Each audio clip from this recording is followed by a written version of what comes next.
pendapat Imam Syafi'i rahimahullah, yang beliau memang mengatakan sholat berjamaah di masjid itu sunnah muakkadah. Artinya sunnah yang sangat ditekankan, dan dalam madhab Syafi'iyah tidak berdosa kalau tidak berjamaah di masjid. Tapi berbeda dengan madhab murid beliau Imam Ahmad rahimahullah, beliau menyatakan wajibnya sholat berjamaah di masjid, kecuali orang yang punya uzur. Ya.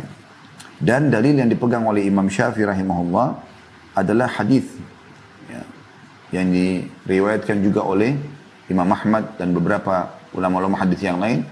Sholat seseorang di antara kalian di rumahnya, di pasarnya dibandingkan masjidnya adalah perbandingannya 25 kali lipat.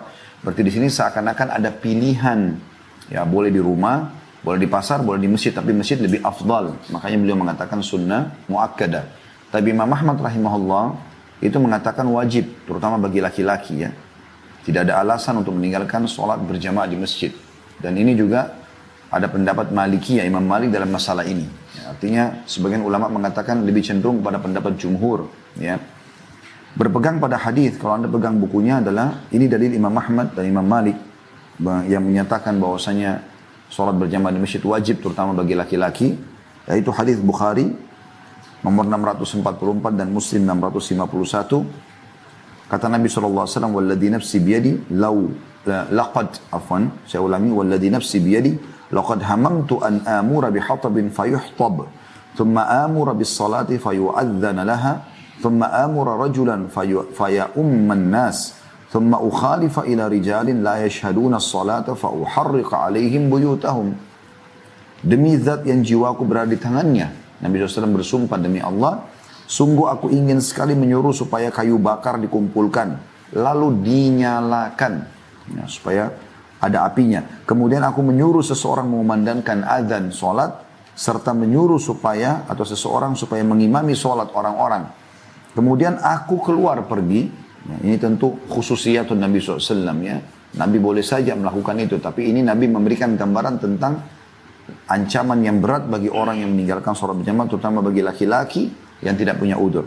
Kata Nabi SAW, kemudian aku pergi mendatangi orang-orang yang tidak ikut sholat berjamaah, lalu membakar rumah-rumah mereka. Sebagaimana sudah kita sebutkan tadi, ini hadis sahih riwayat Bukhari, Muslim. Maka menurut Imam Ahmad dan Imam Malik rahimahumullah, yang dimaksud dengan membakar sini ancaman. Dan setiap kali ada ancaman berarti dosa, gitu kan? Berarti dosa. Kemudian Syekh Abu Bakar lanjutkan lagi, juga sabda Rasulullah SAW tujukan kepada seseorang laki buta yang berkata kepada Rasulullah SAW, ya Rasulullah, aku tidak mempunyai seorang penuntun yang akan menuntunku ke masjid. Ini adalah Abdullah bin Umi Maktum, muadzin Nabi SAW. Beliau buta. Dalam sebuah riwayat dikatakan, aku tidak punya seorang yang memanduku ke masjid, mataku buta, dan rumahku jauh dari masjid, serta di antara rumahku sama masjid, itu banyak binatang buas. Jadi zaman dulu karena belum ada kendaraan bermotor mungkin ya, tidak ada suara bising. Jadi di perkampungan orang atau kota orang pun sering kali ada binatang-binatang buas yang masuk. Di kota zaman kita sekarang pun dengan adanya kebisingan kendaraan, keramaian orang di jalan-jalan, masih kadang-kadang ada juga binatangnya 1-2 ekor yang lolos misalnya. Maka zaman dulu itu lebih riskan. Nah biasanya bisa menyerang manusia kalau dilihat manusia itu sendiri, apalagi dalam kondisi kelaparan, ya, serigala dan yang sejenisnya gitu ya. Maka orang ini mengatakan, ya Rasulullah, aku tidak mempunyai seorang penuntun yang akan menuntunku ke masjid. Rumahku jauh, dalam riwayat lain. Mataku buta, ya. Banyak binatang buas antara rumahku sama masjid, bisa menyerangku setiap saat. Kemudian Rasulullah, apakah boleh aku sholat di rumah? Kata Nabi SAW, baiklah, diberikan rukhsah, keringanan. Pada saat orang itu akan keluar dari masjid, Nabi SAW memanggilnya. Lalu beliau berkata setelah orang itu datang, hal tasma'un nida'a bis sholat? Apa kau dengar dengan kupingmu suara azan? Ya, zaman dulu padahal tidak ada mikrofon ya. Jadi suara itu tidak keluar kecuali di sekitar tembok masjid saja gitu. Rumah Abdullah bin Maktum tadi sudah dikatakan jauh dari masjid. Tapi Nabi tanya, hal tasma'un nida' bis salat? Apa sampai kau dengar suara azan untuk salat? Faqala na'am. Maka dia mengatakan iya. Qala fa'ajib. Kalau begitu kata Nabi SAW, jawab. Padahal ini buta, rumahnya jauh, tidak ada pemandunya, banyak binatang buas. Jadi udurnya sudah berkumpul semua ini. Ya. Makanya kami pun lebih cenderung kepada pendapat Imam Ahmad dan Imam Malik dalam masalah ini. Ya. Abdullah bin Mas'ud juga menuturkan radhiyallahu anhu, walaqad ra'aituna ma yatakhallafu anha illa munafiqun ma'lumun nifaqi wa laqad kana ar-rajulu yu'ta bihi yuhada baina ar-rajulaini hatta yuqama fi as-saff. Sungguh aku, kata Abdullah bin Mas'ud, melihat, memberikan kesaksian apa yang dilihat di masjid Nabi SAW. Sungguh aku telah melihat orang-orang di antara kami, maksudnya para sahabat. Dan tidaklah ada yang mengabaikan sholat berjamaah, melainkan pasti seorang munafik yang kemunafikannya telah diketahui dengan jelas. Sehingga terkadang seorang laki-laki datang dengan dipapah 2 orang, kena sakit, dipapah oleh 2 orang, ya, untuk menghadiri sholat berjamaah hingga ia berdiri di satu barisan shaf. Hadis ini sahih riwayat Muslim nomor 654. Ini termasuk juga dalil jumhur ulama tentang masalah wajibnya sholat berjamaah di masjid. Ya. Kemudian poin yang kedua di bahasan kita ini, ya, tadi hukum sholat berjamaah. Sekarang adalah keutamaan sholat jamaah. Adapun keutamaan sholat berjamaah, kata beliau, banyak sekali dan pahalanya sangat besar. Hal itu sebagaimana disabdakan oleh Rasulullah SAW. Salatul jama'ati tafdulu salatul fadhi bisab'in wa 20 derajat. Salat berjamaah itu lebih utama daripada salat sendiri dengan perbedaan 27 derajat. Hadis ini riwayatkan Bukhari nomor 645 dan juga Muslim 650. Jadi 27 derajat. Dinukil, tentu di buku kita tidak ada dinukil dari perkataan Ibnu Abbas radhiyallahu anhu, beliau mengatakan sebuah asar bahwasanya 1 derajat, ya, yang 27 itu di akhirat nanti perbandingannya adalah 500 tahun. Artinya kalau dikali dengan 27 itu bisa, ya, luar biasa jauhnya derajat antara orang yang berjamaah dengan tidak.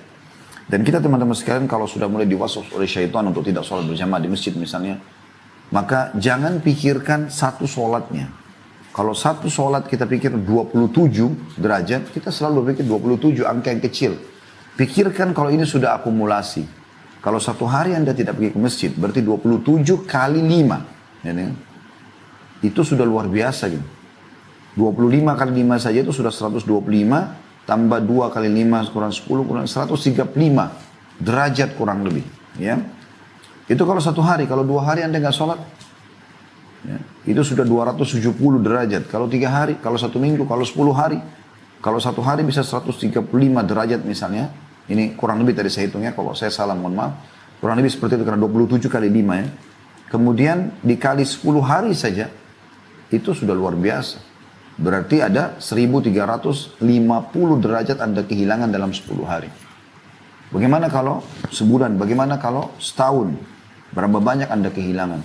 Yang kita sayangkan banyak sekali orang masjid dekat rumahnya, dia dengarkan azan.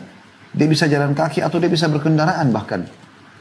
Zaman sekarang orang sudah mudah bisa beli motor, bisa sepeda. Kalau Anda mau sambil olahraga bisa sepeda, Anda bisa motor, bisa pakai mobil.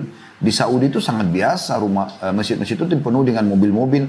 Seperti Jumat kalau sholat 5 waktu. Ramainya luar biasa gitu.